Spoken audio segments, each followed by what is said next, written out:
아동 성폭행범, 미성년자 성폭행범 김근식이 출소를 해서 의정부로 간다는 소식이 떠오르고요. 자, 그런데 결과적으로 이렇게 걱정을 많이 해서 그랬는지 여죄가 밝혀져서 2006년도에 저질렀던 미성년자에 대한 여죄가 밝혀져서 2020년도에 이미 지금 수사가 이루어졌고, 그래서 영장이 바로 출소하기 하루 전날 발부가 됐습니다. 참 그나마 다행이지 않습니까? 만약에 유죄가 선고가 된다면 15년 정도를 우리가 좀 생각해 볼 수 있고, 또 이 죄 말고 다른 죄가 또 나온다 그러면은 또 7년 6개월 정도가 더 붙여서 22년 6개월 정도가 또 이분을 감옥에 있게 만들 것 같은데요. 자, 우선 사건 설명을 한번 좀 들어보겠습니다. 예. 요번에 뭐 미성년자 11명의 성폭행 김근식에 대한 얘기는 많이 들어보셨을 겁니다. 2006년도에 발생한 사건이지만은 실제로 이 김근식의 범죄는 2000년부터 시작을 합니다. 그렇죠. 2000년에 동일합니다. 미성년자에 대한 성범죄로 5년 6개월을 복역을 한 후에 출소 몇 달 전부터 김근식이 아동 연쇄 성범죄를 계획을 합니다. 그래서 출소한 직후에 네. 승합차를 구입해서 한 보름부터 2달 사이에 네. 9살부터 17세. 근데 17세는 매우 특이하고요. 실제로 네. 이 김근식은 9살부터 13세의 그 피해 대상을 대놓고, 네. 그러니까 왜냐하면 왜 이 말씀을 드리냐면 승합차 내를 개조를 했습니다. 안에.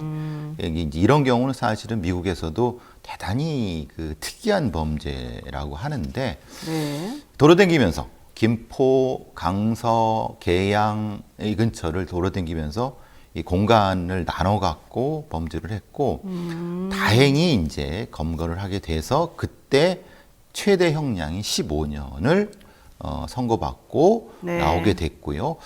요번에 이제 그 구속영장이 청구된 것은 그 중에 당시에 경찰들이 파악했었는데, 네네. 피해자가 있을 거라고 추정을 했었지만은 실제로 피해자가 나서서 용기 있게 나서서 하지 못했던 그 피해자가 신고를 하게 된 거고요. 네. 2020년을 잘 생각해 보시면 왜 이런 것이냐면 그때 조두순이 출소를 했습니다. 네. 그러니까 조두순 출소 때 그 근처에 조두순보다 더 심각한 범죄도 많다라고 제가 방송을 여러 번 했었는데, 그렇죠. 네네. 그때 김근식과 한 뭐하는 학과 최 뭐하는, 그러니까 당시에 그 근처에 아동 관련된 성범죄가 많았는데, 그래서 사진이 공개되면서 네.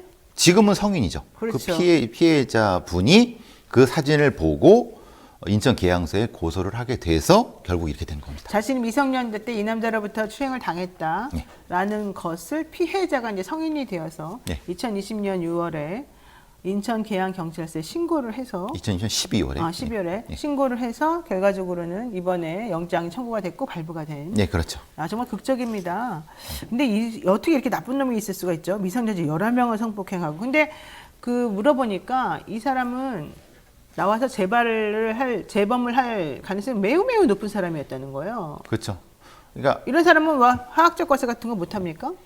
법상으로는 김근식은 대상이 안 됩니다. 이미 그 전에 예. 벌어진 범죄를 들어갔기 때문인 거죠. 희한하게도 2006년 5월과 6월 기점이 네. 매우 중요한 거는 그 전과 그 후가 법적 기산점이 다릅니다. 그러네요. 그러니까 김근식은 그 뒤에 부분했기 때문에 사실은 김근식은 그 대상이 안 됐던 부분인 거죠. 네. 뭐 이제 잠깐 성범죄에 대한 화학적 거세를 말씀드리면 한 3가지 정도가 있습니다.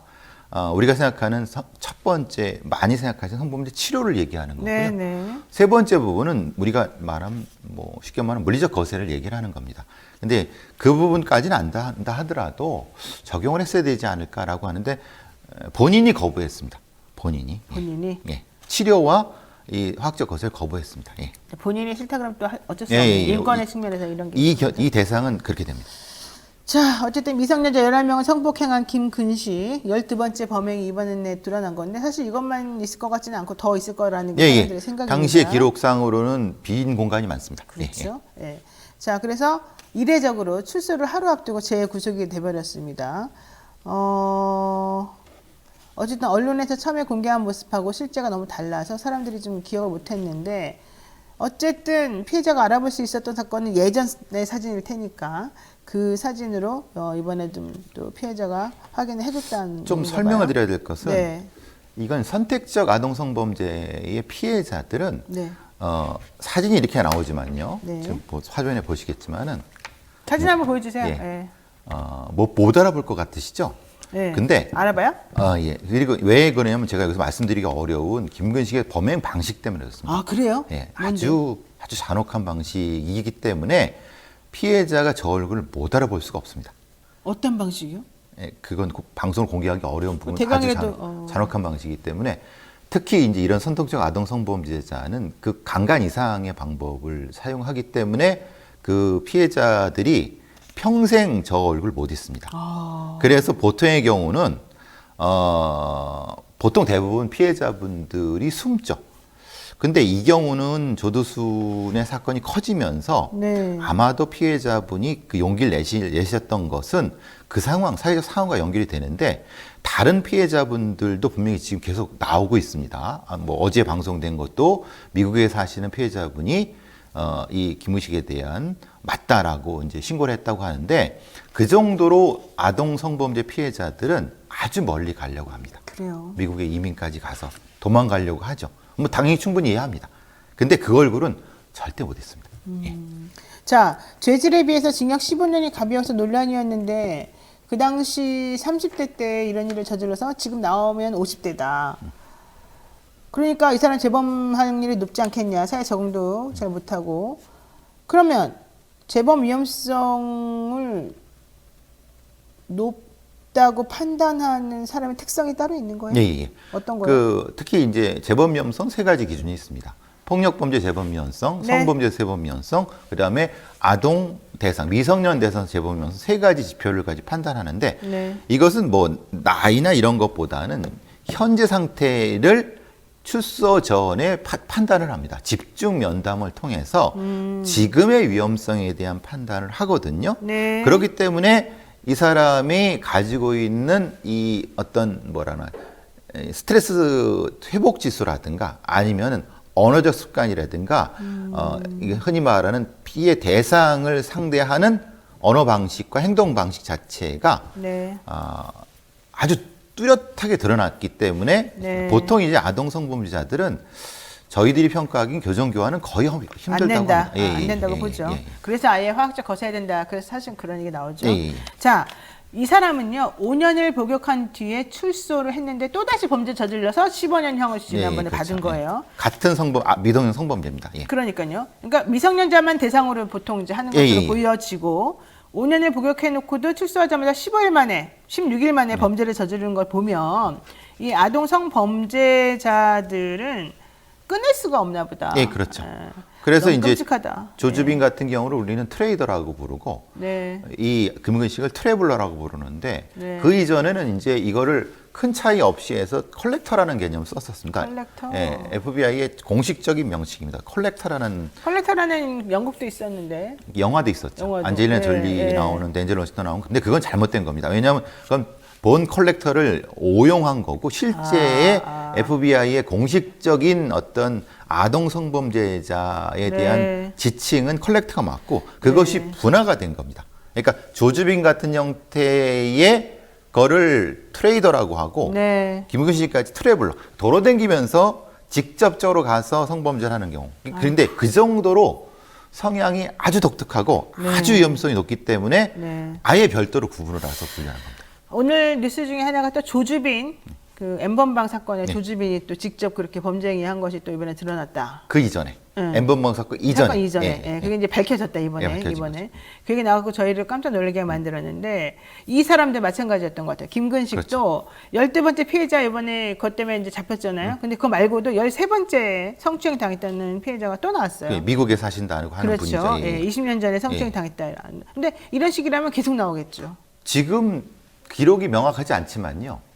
그때 파악한 건 20명 이상이었습니다. 제가 알고 있기로는 20명. 왜냐하면 저도 어제 그저께 기자들로부터 연락을 많이 받았는데 네네네.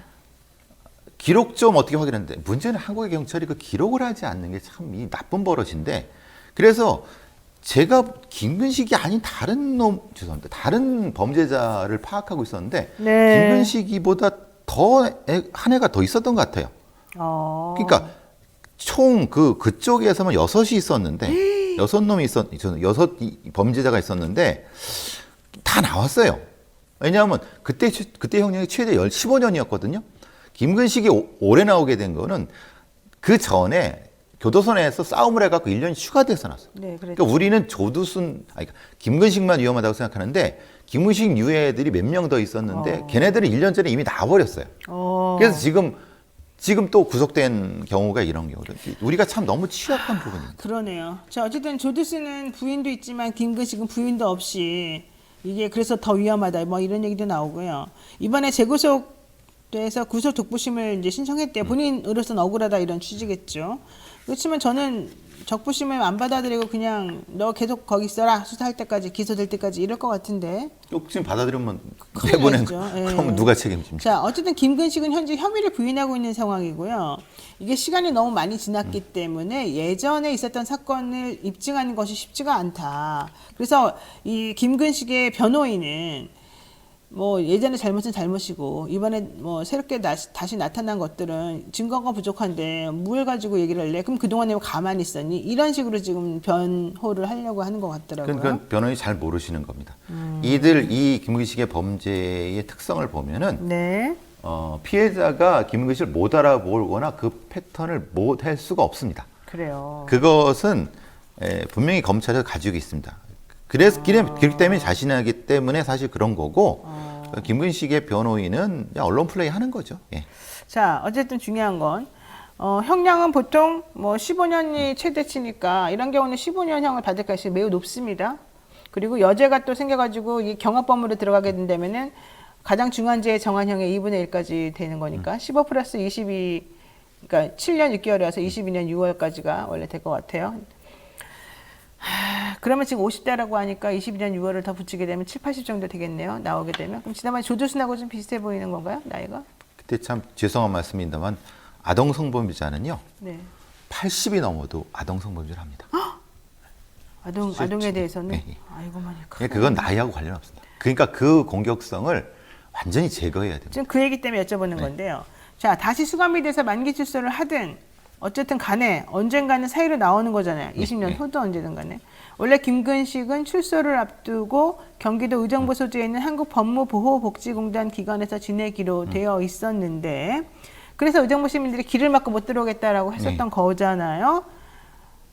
왜 의정부로 가게 된 겁니까? 그래서? 이건 법무부나 법무부 장관이 굉장히 잘못하신 겁니다. 왜냐하면 의정부는 연고니까 전혀 없어요. 왜냐하면 연고도 없고, 김근식의 주거지나 범죄지는 다 서울 서울이에요, 서울. 그러니까 서부. 북부 쪽이에요. 그러니까 범죄지로 가라는 얘기가 아니라 문제는 이 김근식의 위험성에 대한 판단을 했으면 어떻게 감히 의정부 시내에 초등고 6개 있는 데에 이걸 그렇게 한다는 건 아무 생각 없이 그냥 배치한 거란 겁니다. 그리고 일부 얘기 나오는 건 서울을 원했다. 제가 생각해 김근식은 서울을 원했을 겁니다. 근데 서울은 안 되니까 의정부 된다?